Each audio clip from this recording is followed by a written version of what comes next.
Mesdames, Messieurs, peuple congolais, l'enjeu de cette vidéo est de nourrir le débat citoyen et militaire au sujet de la chute inévitable et imminente de Denis Sassou Nguesso. Sassou Nguesso peut aujourd'hui chuter à tout instant. Méfiez-vous des apparences. Denis Sassou Nguesso peut chuter en ce moment à tout instant. Donc nous sommes là pour vous sensibiliser, conscientiser et surtout éclairer les opinions des uns et des autres au regard des enjeux concernant la dictature de Denis Sassou Nguesso dégage. Comment va-t-elle tomber? Comment va-t-elle tomber? Où tous les feux sont au rouge contre le tyran et de plus en plus en vert pour nous, peuple congolais. Nous avons des feux rouges, Sassou Nguesso, il y a des feux rouges déjà. Donc feu rouge, c'est déjà danger pour lui. Mais pour nous, le peuple congolais, c'est le feu vert. Et c'est ça que je vais ici m'appesantir sur le détonateur concernant la chute inévitable de Sassou Nguesso. Mesdames, Messieurs, peuple congolais, je vous informe que la coupe est pleine. Cela veut dire que le nombre de victimes est tel que Sassou ne pourra plus s'en sortir. Il ne pourra plus jouer au mensonge, à la mégalomanie et au cynisme. Il y a des victimes du nord au sud, de l'est à l'ouest. Même au sein du clan Mboshi. Souvenez-vous des Dabira, Ilongo, Justin Lekunju, etc., etc. La coupe est pleine. Vous savez que celui qui blesse ou tue, oublie vite. Mais celui qui porte les cicatrices n'oublie jamais. Vous savez aussi que dans toutes les relations, les relations humaines, il y a 3 mots-clés. Quand on parle des relations humaines ou relations sociales, les relations humaines peuvent être sociales, diplomatiques, économiques, financières, militaires, géostratégiques, culturelles et autres. Même amoureuses ou toutes les relations. Il y a 3 mots-clés. Confiance, méfiance, défiance. La confiance tisse les liens. La méfiance desserre les liens. Et la défiance casse les liens. Mais quand la méfiance devient répétitive, on rentre dans la défiance, l'évitement. Et ce qui se passe en ce moment au sein du régime de Sassou Nguesso. Donc le système, la structure de la tyrannie est en train de se désintégrer de l'intérieur. Et nous faisons ce travail-là dans les réseaux de l'ombre. Et ça passe par la révolution intellectuelle, la révolution des idées. Parce que quand les idées pénètrent les cœurs, les esprits, les masses, ces êtres-là deviennent puissants et invincibles, tant au niveau citoyen que militaire. Donc vous devez en tenir compte de la révolution intellectuelle, la révolution des idées.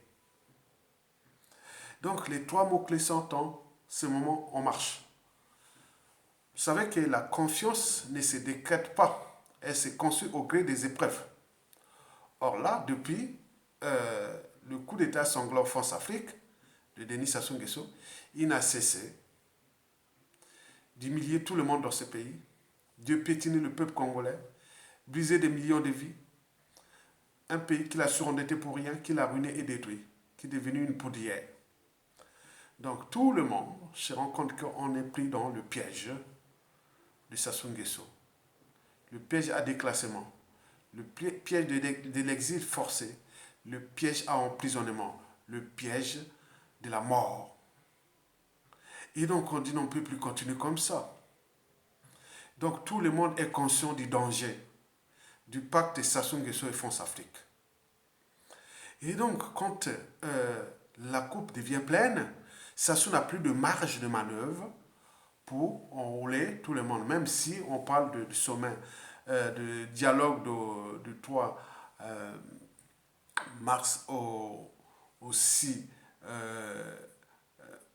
mars 2022, c'est pour essayer un peu de dribbler les événements du 4 mars 2012, donc il met ça pour la diversion, hein. Vous savez ça c'est son agenda. Même les élections législatives de juillet 2022, mais ça c'est pour lui, il a ses sujets, ils ont leurs agendas. Mais nous, peuple congolais, on a notre agenda, on a notre destin. Et c'est là que je vais m'appesantir sur l'agenda du peuple congolais. Donc, on se dit que bon, ben, tout le monde est maintenant en méfiance et en défiance envers le tyran et son système. Et donc, ce système-là prend de l'eau. Il va finir à courte échéance. Et ça dépend de nous. Et c'est là que je parle de détonateur. Le détonateur qui est là, c'est-à-dire nous sommes comme assis sur une bombe, sur un volcan explosif. Et donc là, il manque seulement l'étincelle pour que ça déclenche sa chute. Comme on en a vu dans toute l'Afrique noire au cours de ces dernières années. Qu'est-ce qui bloque? Qu'est-ce qui coince pour que ça se tombe? Oui, tout est déjà prêt. Il manque les détonateurs. Mais il faut savoir que ce qui coince, c'est en fonction de 2 piliers. Il y a 2 piliers qui bloquent en ce moment. Le premier pilier, c'est le peuple. Donc, dans le peuple, on ne sait pas qui est qui. Au niveau militaire, il y a des patriotes, il y a des républicains, militaires et autres qui cherchent à prendre leurs responsabilités sans mort d'homme ni chasse à l'homme. Ils cherchent ça parce que les coups d'État militaires salutaires ne sont plus des coups d'État de Sassou Nguesso. Ça, c'est les coups d'État du XXe siècle. Là où Sassou a massacré plus de 400 000 morts pour asseoir son pouvoir qui aujourd'hui qui a détruit tout un peuple, tout un pays. Ce n'est plus ça. On ne fout pas au coup d'État militaire de Sassou Nguesso. Ça, c'était la vieille méthode de la France-Afrique des années. Hein. Ce sont les méthodes de la France-Afrique. Mais là, les coups d'État maintenant sont nickel. Surgical. On vient capturer les tyrans. Sans mort d'homme, ni chasse à l'homme, on les dépose. Si on veut les milliers, si on veut faire tout, on peut le faire. Voilà, ça c'est maintenant comme ça. C'est ça les stratégies qui sont en cours. Et je ne veux pas entrer en profondeur parce qu'on ne sait pas. Parce que ça joue aussi la sécurité des uns et des autres. OK? Donc, il y a le facteur peuple qui bloque. Parce que le peuple, au niveau insurrectionnel, donc les gens se disent, attends, comment? Parce que si on veut mobiliser le peuple, il faut que l'armée soit derrière le peuple, comme ça s'est passé au Burkina Faso à un moment donné, comme au Mali, comme au Soudan, comme ailleurs. Voilà. Donc, c'est ça, les scénarios-là. Donc, les gens étudient ces scénarios-là. Donc, le facteur peuple bloque en ce moment parce que le peuple a été divisé, il n'y avait pas de convergence de lutte, sachant que nous sommes tous des victimes de nord au sud, de l'est à l'ouest. Donc, on a essayé un peu de désintégrer tout ce qui venait semer la haine, la division et autres. Oublions ainsi que c'est un système France-Afrique de Sassou Nguesso qu'on envoie au Gabon, au Côte d'Ivoire, au Togo et autres, c'est pareil. Mais ils oublient ça, ils disent non, le faute seulement les gars de Makwala, de Mboshi, là, voilà, donc vous connaissez ça. Hein? Donc ça, c'est... Non, c'est pas ça. C'est plus profond, ce système-là. Et donc, nous, on s'est dit que, bon, si on met le peuple dans la rue, bon, il faut que l'armée accompagne, c'est tout ça. Ou c'est l'armée qui prend les noms, on ne va plus risquer le peuple voilà, on va directement en le prend. Mais le deuxième pilier qui bloque ça, parce que les militaires qui veulent prendre ces choses-là, bon, donc si vous n'avez pas des appuis géostratégiques, vous ne pouvez pas en ce moment prendre des choses comme ça. Donc, il doit y avoir des négociations ou des choses comme ça, des scénarios qui se passent là entre les Américains, qui sont déjà en RDC, en Angola, et les Russes, ils sont déjà en Centrafrique. Et n'oublions pas, la France-Afrique, hein, celle qui nous a foutu ce bazar-là, elle est chez nous au Congo, au Gabon, au Cameroun, au Tchad, et voilà. Mais comment vous allez faire là? Le problème aussi, c'est que bon, vous avez une base militaire française qui est au Gabon. Mais si on arrive, donc vous voyez, c'est chaud-là. Donc, ils peuvent vite envoyer les gardes du Gabon, surtout à Brazzaville, comme l'ont toujours fait, pour venir aider Sassou Nguesso, ou pour, voilà, donc faut savoir, ou pour venir aider le peuple congolais en fonction des rapports de force. Donc, nous devons établir les rapports de force en tenant compte du facteur peuple et de ses enjeux géostratégiques. La situation est favorable pour nous. La France-Afrique et Dani Sassou Nguesso sont comme des oiseaux qu'on est en train de les déplumer. Au moment où ils chercheront à voler, c'est fini. Donc nous devons en tenir compte de ça. C'est-à-dire en fonction de ces rapports de force-là qui viennent des pressions sociales déjà. Parce qu'au sein du clan, il y a des morts. Parce que la situation du système où les dignitaires, beaucoup sont en train de mourir là-bas à cause des conditions de vie indignes. Parce que le pays est en faillite et en bonne route. Le Congo est, pour une deuxième fois, en moins de 10 ans, pays pauvre, très endetté, alors que le pétrole coule à flot, le bois est exploité de manière dans l'opacité totale. On a tellement de ressources naturelles et on ne peut pas, pour une population de 5 millions d'habitants, on ne peut pas être un pays pauvre, très endetté. Donc il y a un système France-Afrique qui a été élaboré depuis la nuit des temps et qui est là, qui dans la prédation, la captation, donc on gère une colonie, on exploite, et tombe en ruine, et après on cherche des aides, et des dons et autres. Aucun pays ne s'est développé par des aides et des dons. Non, jamais. Même par la dette. La dette, ça dépend de la dette. La dette, quand elle est là pour l'investissement, mais ce n'est pas l'investissement des stations qui sont avec les municipalisations mal accélérées à la con et tout ce qu'ils ont volé. Non, le pays est là. Il n'y a pas quelque chose de plan cadre, des plans directeurs, des schémas directeurs pour. Voilà. Donc, à l'échelle urbaine ou l'échelle régionale ou nationale, donc il n'y a pas ces plans. Hein. Donc il y a des choses qui ont été mal faites parce qu'on connaît bien le résultat, parce qu'on a des infrastructures de merde qui sont empoisonnées, qui tombent en ruine, et donc vous voyez déjà ça. C'est vraiment suffit un bazar. Donc, nous, à l'échelle de notre pays, ce qu'il faut retenir, que nous devons cesser déjà la haine, le tribalisme et autres. Donc nous sommes un peuple. Comme nous sommes un peuple, on sait que nous sommes tous en danger.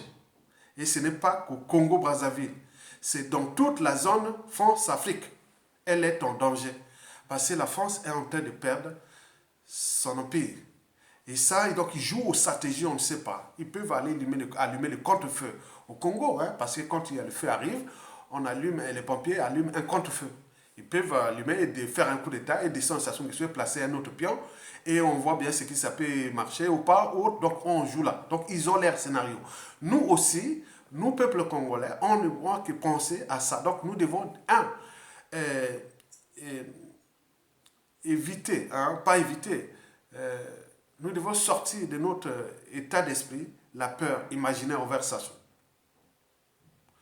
Deux, nous avons des militaires qui sont du nord au sud, de l'est à l'ouest.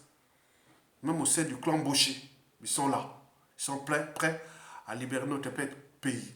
Donc, tout ce qui se passe là, donc il y a des stratèges, il y a des gens qui voient en fonction de la situation sociale, de la situation politique, et n'oublions pas surtout la situation géostratégique à l'échelle sous-régionale.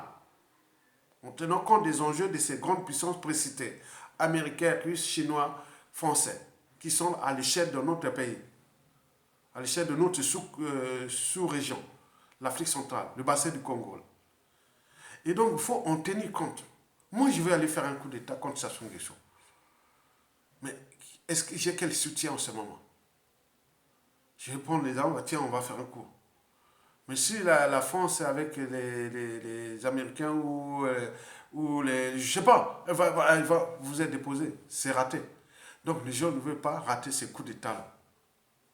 Salutaire contre Sassou Nguesso. Et donc de ces coups d'État, nous pourrons arriver à une transition politique consensuelle. Sachant qu'en 1997, Sassou Nguesso, après avoir massacré la démocratie et le peuple, il s'est taillé une transition de 5 ans flexible où il n'a cessé de massacrer, encouragé par la France-Afrique. Mais remarquez ce qui se passe au Sahel et notamment au Mali. On s'acharne sur une transition qui devait faire 5 ans pour construire quelque chose. Mais on ne veut pas que vous preniez le temps, de de construire quelque chose de solide dans vos pays. Non, il faut aller vite, faire des élections, pour placer les pions. Ce qui risque d'arriver chez nous. Parce qu'il y aura des gens qui vont, non, 18 mois c'est trop, un an, oui, 15 mois, ou non, 20 mois, ou on va vite. Voilà, voilà, pour l'élection. Alors, placer notre pion, on reste dans le bazar. Vous avez vu, par exemple, au Burkina Faso, il vient de faire un coup d'État. Oui, mais pourquoi le Burkina Faso ne subit pas les représailles qu'on voit au Mali? Parce que le Burkina Faso, c'est un pays de transit pour l'armée française pour aller protéger ces sites d'exploitation d'uranium au Niger. Vous voyez la route là, la Côte d'Ivoire, il passe par le Burkina. Sans le Burkina, tout ce qui est stratégique de la France au Niger, non, non, c'est pas possible. Donc il faut la Côte d'Ivoire et le Burkina soient. Donc vous voyez, c'est stratégique. Mais nous, à l'échelle de notre bassin du Congo, la France a perdu la surveillance aérienne de toute l'Afrique centrale. Depuis la perte du Centrafrique, il reste quand même le Gabon. Mais si elle perd le Gabon, avec les bases militaires, la France sort de l'Afrique centrale. Hein. Donc là, ils tiennent là. Donc le Gabon, donc il faut, quand nous pensons à la Faso dégage ou à la France-Afrique dégage, il faut savoir qu'il y a quelque chose qui est important là au Gabon et qui va même être renforcé. Après l'opération Barkhane, là, il y aura des éléments qui viendront peut-être là. Donc vous voyez que ce sont ces gens, donc il faut aller négocier. Quand vous n'êtes pas en position de force, parfois il faut aller négocier avec l'adversaire, comment trouver des stratégies d'adaptation et autres, mais en fonction des rapports de force. Donc l'enjeu de Sassou Nguesso est géostratégique, et aussi pour nous, peuple congolais. Mais si on peut vraiment s'entendre comme un peuple, et à ce moment, on peut arriver, avant qu'on déjoue les enjeux géostratégiques. Nous avons un port maritime, hein, il n'y a pas de problème, il y aura jamais de blocus. Nous avons l'accès sur la mer. Donc pour ça, il n'y a pas de problème. Donc on peut prendre notre responsabilité de peuple et dégager Sassou Nguesso sans avoir des soucis. Maintenant, la France, quand elle va comprendre que voilà, est-ce que je vais perdre le Congo-Brazzaville? Si je perds le Congo-Brazzaville, je perds aussi le Gabon, et le Cameroun et autres, inversement. Donc ça devient problématique pour elle, la France-Afrique.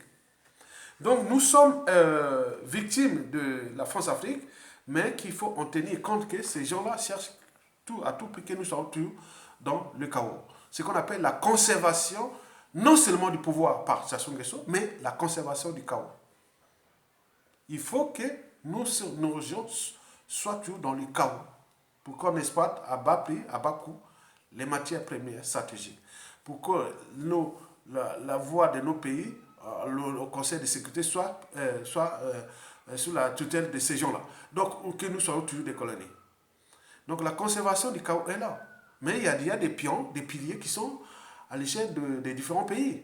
Par exemple, chez nous au Congo, la conservation du chaos, il y a déjà des gens qui sont là déjà près, hein, qui sont du côté de Sassou que du côté de l'opposition. Donc il nous manque la ligne de démarcation entre les France africains et les anti-France Afrique. Mais quelle est la ligne? Il faut où? Donc nous avions aujourd'hui dans la diaspora, comme au pays, les France africains et les anti-France africains. Donc comment trouver la synthèse, le consensus, en fonction de nos intérêts. Les intérêts pour nous, d'abord, la liberté, la dignité. La liberté, la dignité, très important. Les libertés fondamentales, les droits fondamentaux, il faut qu'on nous respecte derrière ça. Mais là, au vu de ce qui se passe au pays-là, on voit que nous, le caractère sacré de la vie humaine n'a plus de sens au Congo. Même un prêtre vient de tabasser une femme qui l'a enceinté. La femme veut dire non, va, tu toi le papa. Et voilà qu'on le père a dit non, je ne veux pas des enfants bâtards. Ben oui. Donc il a tabassé la femme à mort. Hein. Ça se passe là en ce moment. Donc il faut voir que on n'a plus le. Nous, le chaos est là. Vous voyez qu'on vient enlever les jeunes partout le soir pour aller les tuer et pour le trafic d'organes. Il y a tout là-bas. Je n'ai jamais vu passer, c'est ça. la conservation du chaos. Et Sassou était des piliers de la conservation du chaos pour que la domination occidentale soit toujours là. Donc nous devons obtenir compte qu'il va de notre intérêt. Il n'y a plus d'appartenance. Il n'y a plus de tribalisme là. D'abord, on est au sein de la dignité humaine. Moi, je suis là. Donc, il faut que vous pensiez à ça. Que l'enjeu de Sassou dégage, c'est d'abord retrouver notre liberté, notre dignité. L'enjeu aussi de la respectabilité interraciale, parce que le panafricanisme qui est en cours va certainement libérer l'Afrique. Sur quel angle? Mais surtout sous l'angle de la respectabilité interraciale. Parce qu'un noir peut être riche, intelligent, partout dans le monde, tant que l'Afrique ne sera pas debout. L'homme noir ou africain ne sera jamais respecté. Donc l'enjeu de la respectabilité interraciale commence par les libérations nationales.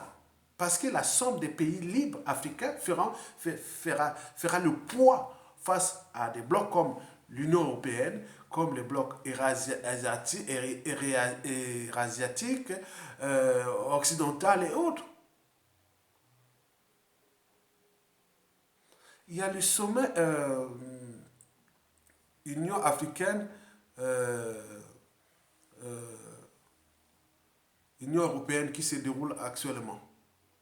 L'Union européenne ou l'Union africaine, ce sont des instances de gouvernance globale. Ces gens qui sont venus nous représenter n'ont jamais été élus, mais ils vont parler en notre nom. C'est ça, c'est une confiscation de la démocratie. Mais quand on voit dans ces gens-là qui sont venus, on en parlait du G5 du Sahel, il y avait 5, maintenant là, il y a 2 qui ne sont pas là. Mais pourquoi? Parce que c'est une forme de conscience réfractaire qui est déjà là. Donc plus il y aura des pays réfractaires comme ça, on dit, bon, quand on vous invite, c'est qu'on sait que, bon, vous n'êtes rien, quoi. Mais ceux qui sont venus parler au nom de l'Afrique, mais ce sont des gens qui luttent contre l'Afrique. Donc au moment que nous aurons vraiment des représentants de l'Afrique, ce sera vraiment, l'Afrique deviendra debout. Et quand l'Afrique sera debout, le monde sera en paix. Et donc l'enjeu qu'on nous respecte, nous Noirs africains, commence par les libérations nationales. Et donc chaque citoyen d'un pays doit avoir à l'esprit qu'il a le droit et devoir de désobéir, de résister et de se révolter contre l'injustice, l'oppression, la barbarie, contre la honte, le déshonneur, contre le néocolonialisme et toutes ces formes de domination. Toutes ces formes de domination. Donc nous sommes dans la dynamique de Sassou Dégage. Sassou Dégage, le Congo sera un pays qui sera libre. Il y aura des réfugiés de la liberté qui vont venir chez nous. Ils viennent d'Afrique, de toute l'Afrique. Le Cameroun libère, ce sera pareil. On pourra encore en multiplier, et jusqu'à ce que l'Afrique soit debout. Et quand elle sera debout, vous verrez que d'ici à 30 ans, vous viendrez ici en Occident, on va vous respecter. Parce qu'on sait que l'Afrique est debout. Comme cela se passe maintenant, c'est les Chinois. Souvenez-vous, nous ici, qui sommes ici depuis 30 ans, on voit comment ça se passait les Chinois ici au début de la fin des années 90. Mais maintenant, regardez comment on respecte les Chinois. Parce qu'ils sont debout. On peut en multiplier. Donc nous devons nous respecter, on doit nous respecter. Parce que nous nourrissons le monde entier des matières premières. Et nous avons le capital humain. Les technologies sont disponibles. Donc nous devons avoir des partenaires. Oui, parce que partenaire avec la France-Afrique, ça veut dire quoi? Quand on vous parle, nos partenaires africains, au sein de la France-Afrique, on vous dit, vous êtes des idiots. Hein? Partenaires africains, quand on jeune France-Afrique, on nous traite d'idiots, des sujets, d'indigènes, d'esclaves, de rien, d'assistés. Parce qu'on vous donne que des aides, aide au développement, dons autres. Non, aucun pays au monde ne s'est développé par les dons. Et l'assistanat et les aides autres. La Corée du Sud en 1960 faisait partie des pays en voie de développement. Regardez comment elle est. Donc nous devons en tenir compte de ces rapports de force qui se dessinent, pas dans le sens d'aller dominer les autres ou aller... Non, non, nous sommes là, chercher seulement à être libres, dignes et vivre heureux chez nous.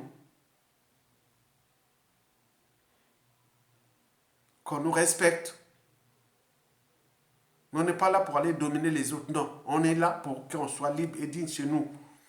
Nous avons des matières premières, certes, mais si vous voulez venir les exploiter, commencez déjà par nous respecter. Ne venez pas comme des colons. Non, ce n'est plus possible.